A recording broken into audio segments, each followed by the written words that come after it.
Sir, ಈಗ ಇಡೀ CM ಬರ್ತಾರೆ, ಇಡೀ ಸರ್ಕಾರ ಬರುತ್ತೆ, ಅರ್ಧ ಕ್ಯಾಬಿನೆಟ್ ಬರುತ್ತೆ, ಎಲ್ಲ ಬಂದರೂ ಕೂಡ ಯಾವುದೇ ಕಾರಣಕ್ಕೂ ಕಾಂಗ್ರೆಸ್ ಅಭ್ಯರ್ಥಿಗೆಲ್ಲ ಗೆಲ್ಲುವುದು ನಮ್ಮದೇ ನಿಶ್ಚಿತ, ಈಗಾಗಲೇ ಜನ ಡಿಸೈಡ್ ಮಾಡಿಬಿಟ್ಟಿದ್ದಾರೆ ಅಂತಂದು ಬಿಜೆಪಿ ಅವರು ಹೇಳ್ತಾ ಇದ್ದಾರೆ. ಜನ ಇವ್ರು ಏನು ಗುಲಾಮ್ರ ಇವ್ರದ್ದು? ಪ್ರಜಾಪ್ರಭುತ್ವ ವ್ಯವಸ್ಥೆಯಲ್ಲಿ ಜನ ಯಾರು ಕೆಲಸ ಮಾಡಿದಾರೆ ಅವ್ರಿಗೆ ಮತ ಹಾಕ್ತಾರೆ, ಆಶೀರ್ವಾದ ಮಾಡ್ತಾರೆ.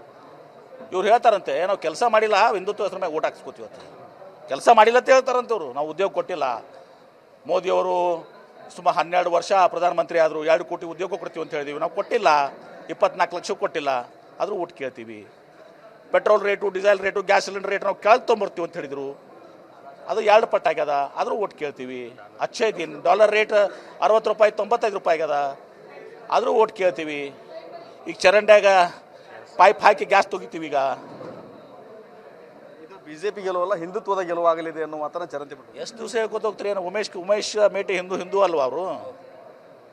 ಹಾಂ, ಉಮೇಶ್ ಮೇಟಿ ಹಿಂದೂ ಅಲ್ವಾ? ಯಾಕೆ ಹಿಂದುಳಿದವರು ಹಿಂದೂಗಳಾಗದಲ್ಲ? ಚರಂಟ್ರಿ ಮಠರು ಒಬ್ಬರೇ ಹಿಂದೂಗಳ? ಪಾಪ ಅವನು ಕುರುಬ್ರವರು ಹಿಂದೂಗಳಲ್ಲ, ಅವರು ಕುರುಬರು ಹಿಂದುಳಿದವರು ಹಿಂದೂಗಳಲ್ವಾ? ಮತ್ತೆ ಇನ್ನೊಂದು ಯತ್ನಾಳ್ ಅವರು ಕೂಡ ಈಗ ಒಂದ್ ಕಡೆ ಬಿಜೆಪಿಯಿಂದ ಉಚ್ಚಾಟನೆ ಮಾಡಿದಾರೆಲ್ಲ ಆಯ್ತು. ಈಗ ಅವರು ಚರಂತಿ ಮಾಡೋರು ಹೊರಗೆ ಪ್ರಚಾರಕ್ಕೆ ಬರ್ತೀನಿ ಅಂತ ಹೇಳ್ತಾ ಇದ್ದಾರೆ. ಇದನ್ನ ಇವರು ಒಂದ್ ಕಡೆ ಚರಂತಿ ಮಾಡೋರು ಅವ್ರು ಬರ್ತಾರೆ ಅಂತ ಹೇಳ್ತಾರೆ, ಒಂದ್ ಕಡೆ ಪಕ್ಷದಿಂದ ಉಚ್ಚಾಟನೆ ಮಾಡಿದ್ದಾರೆ ಪಕ್ಷದಿಂದ. ಇದು ಯಾವ ರೀತಿ ನ್ಯಾಯ ಸರ್? ಹೆಂಗಿದೆ ಅಂತಂದು ಲೆಕ್ಕಾಚಾರ ಅದು ಅವ್ರವ್ರೇ ವಿಚಾರ ಮಾಡಬೇಕು. ಯತ್ನಾಳ್ ಅವ್ರನ್ನ ಹೊರಗೆ ಹಾಕಿದ್ದಾರೆ, ಎಕ್ಸ್ಪೆಲ್. ಮತ್ತು ಇಷ್ಟೆಲ್ಲ ಅಪಮಾನ ಮಾಡಿಸ್ಕೊಂಡ ಮತ್ತು ನಾವು ಚುನಾವಣೆ ಪ್ರಚಾರಕ್ಕೆ ಬರ್ತೀವಿ ಅಂದ್ರೆ ಏನ್ರಿ? ನಾಚಿಕೆ ಮಾನ ಮರ್ಯಾದೆ ಏನು ಇಲ್ಲಂದಂಗೆ ಆಯ್ತಲ್ಲ. ಅಥವಾ ಯತ್ನಾಳ್ ಅವ್ರದ್ದು ಏನಿರ್ಬೋದು, ಈ ಚುನಾವಣೆ ಪ್ರಚಾರ ಮಾಡಿ ನಾನು ಮತ್ತೆ ವಾಪಸ್ ತಗೋರಿ ನನ್ನ ಅಂತೇಳಿ.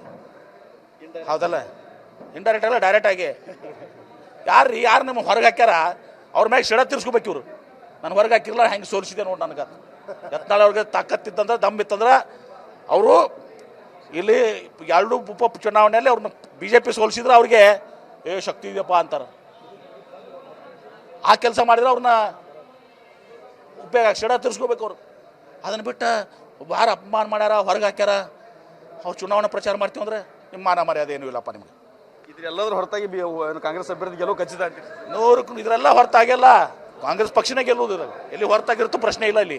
ಇದಿಷ್ಟು ಏನು ಕೈಗಾರಿಕಾ ಸಚಿವ ಆಗಿರುವಂಥ MB ಪಾಟೀಲ್ ಅವರ ಮಾತು. ಕ್ಯಾಮರಾಮನ್ ಬಾಬು ಜೊತೆ ರವಿ ಮುಖಿ, TV9 ಬಾಗಲಕೋಟೆ.